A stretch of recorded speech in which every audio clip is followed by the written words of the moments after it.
به نام خدا سلام عرض میکنم. امیدوارم که حالتون خوب باشه.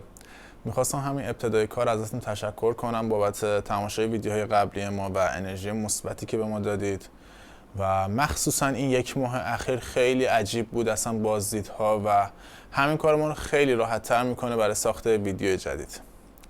توی ویدیو امروز میخوایم در مورد تیپ‌های شخصیتی صحبت کنیم. ویدیوی امروز در مورد تیپ شخصیتی آلفا و در مورد خانم ها هست. یه چیزی هم همین ابتدای کار بگم، این که ما نمیخوایم بگیم کدوم تیپ شخصیتی از بقیه بهتره، یا اگر شما مثلا آلفا هستید خودتون رو شخصیت اومگا کنید، شخصیت بتا کنید. نه، توی ویدیوهای بعدی در مورد شخصیت بتا و اومگا هم صحبت میکنیم که مهمترین تیپ‌های شخصیتی هستن بعد از آلفا، ولی امروز در مورد آلفا صحبت میکنیم. ویژگی‌هاش رو بهتون میگیم و ببینید که این ویژگی ها رو دارید یا نه، و توی رابطه های اجتماعی و اصلا تو رابطه خودتون هم خیلی بهتون کمک میکنه و بهتر باعث میشه بهتر خودتون رو بشناسید. و باز هم دوباره تاکید میکنم که این ویژگی ها ملاک این نیست که مثلا اگر کسی این ویژگی ها رو داشت آدم خیلی خوب و موفقیه و اگر کسی یه تیپ شخصیتی دیگه ای بود برعکس این هست.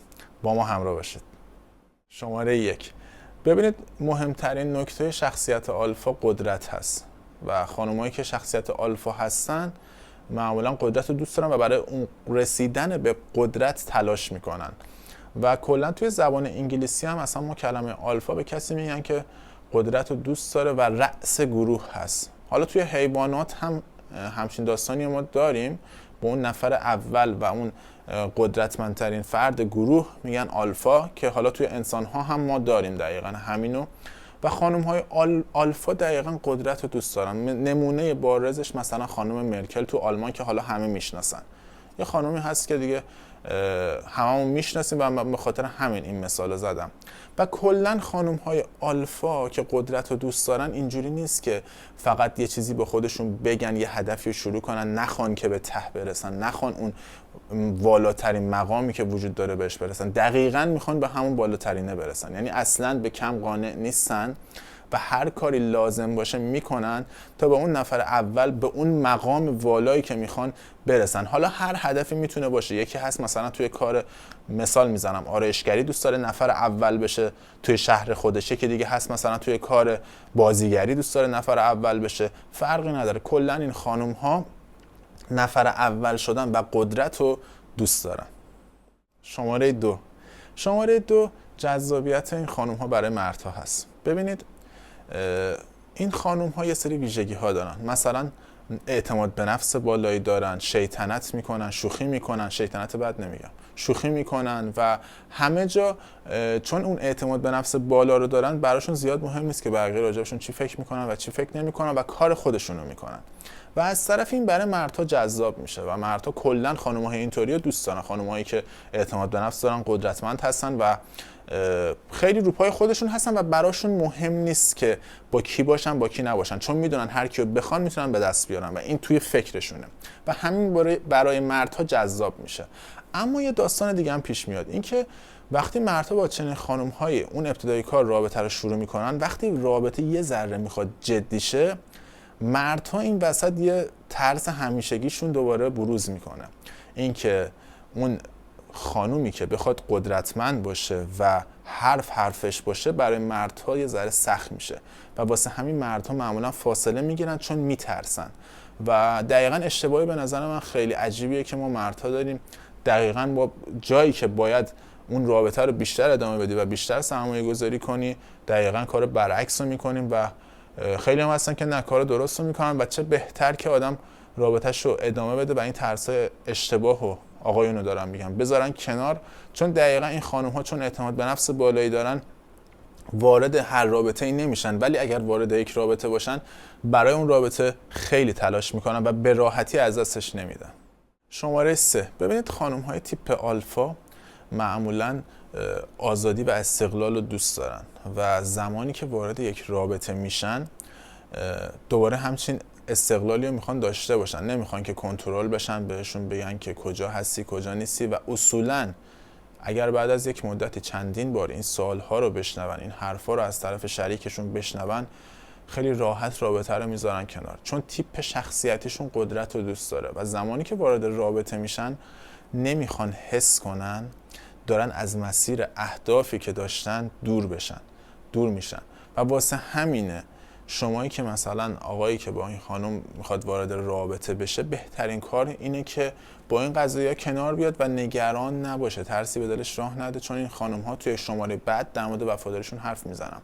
این خانم ها رابطه رو که شروع میکنن به راحتی از دستش نمیدن، ولی یه سری قوانین خاص خودشون رو دارن. یعنی اینجوری نیست که بگن رابطه چون الان وارد رابطه شدم اهدافم به کنار، دیگه با هیچی کار ندارم و دیگه من استقلالم رو باید از دست بدم. نه، اینطوری نیست. اتفاقا زمانی که وارد رابطه میشن اصلا تأثیری در رسیدن به اهدافشون نداره اون رابطه و همچنان استقلال خودشون رو حفظ میکنن. شماره 4 وفاداری این خانم ها هست. ببینید من توی گزینه قبلی هم یه اشاره کوچیکی بهش کردم.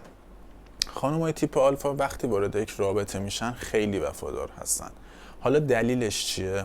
دلیلش اینه که اعتماد به نفس بالایی دارن و وقتی کسی اعتماد به نفس بالایی داشته باشه، وقتی همچین خانم‌های اعتماد به نفس بالایی دارن و خودشون رو خیلی بالا میبینن، غرور ندارن و اعتماد به نفس بالا دارن و وقتی همچین داستانی هست، هر مردی رو اجازه نمیدن که وارد حریم خصوصی زندگیشون بشه و با هر مردی وارد رابطه نمیشن و اون مرد باید خیلی موانع زیادی رو ازش گذر کنه تا با همچین تیپ شخصیتی وارد رابطه بشه.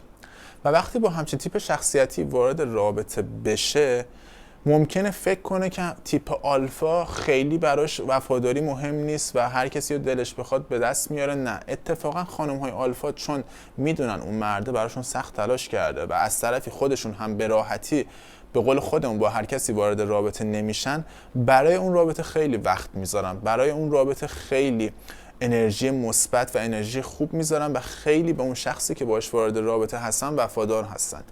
و به نظرم درسی که حالا آدم میتونه از همچین تیپ شخصیت‌هایی بگیره اینه که دقیقاً همین قضیه است. به راحتی با هر کسی وارد رابطه نمیشن، برای خودشون یه سری استانداردها دارن و وقتی که همچین اتفاقی بیفته، اون مردی که بخواد تلاش کنه که به همچین خانومی برسه مسلماً قدرش هم میدونه و همچین خانومی 100% به اون شخص وفادار هست. و به نظرم این درس خوبی هست که کلاً همه چه خانم‌ها چه آقایون میتونن از این تیپ شخصیتی بگیرن.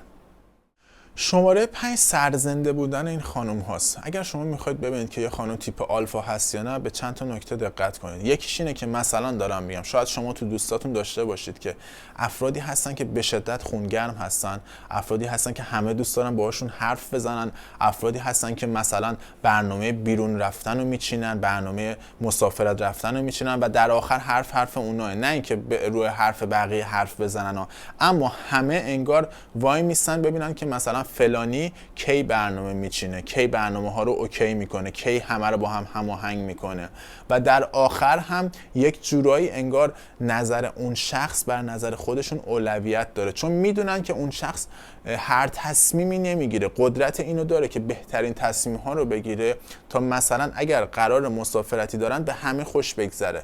واسه همین اگر شما توی دوست و آشنا یا اگر خودتون همچین تیپ شخصیتی هستین که در درجه اول مثلا همه رو شما حساب میکنن، نظر شما براشون مهمه و کلا اجتماعی هستید و همه دوست دارن با شما ارتباط بگیرن، نشون میده که تیپ شخصیتی آلفا دارید و این ویژگی خیلی خوب این تیپ شخصیتیه. شماره 6 نترس بودن این تیپ شخصیتی هست. یعنی چی؟ چه توی زندگی حرفه‌ای شغلی، چه توی زندگی عاطفی و رابطه‌شون. معمولا این خانم ها خیلی نترس هستن و زمانی که باشون آدم وارد رابطه میشه نباید فکر کنه که چون دیگه وارد رابطه شده دیگه نباید استانداردها رو رعایت کنه و این خانم دیگه همیشه هست. نه، چون همچین خانومی ترسی از فردا نداره، ترسی از آینده نداره، ترسی از تنها شدن نداره، خیلی راحت میتونه یک رابطه رو بذاره کنار اگر ببینه استانداردهاش دیگه رعایت نمیشه.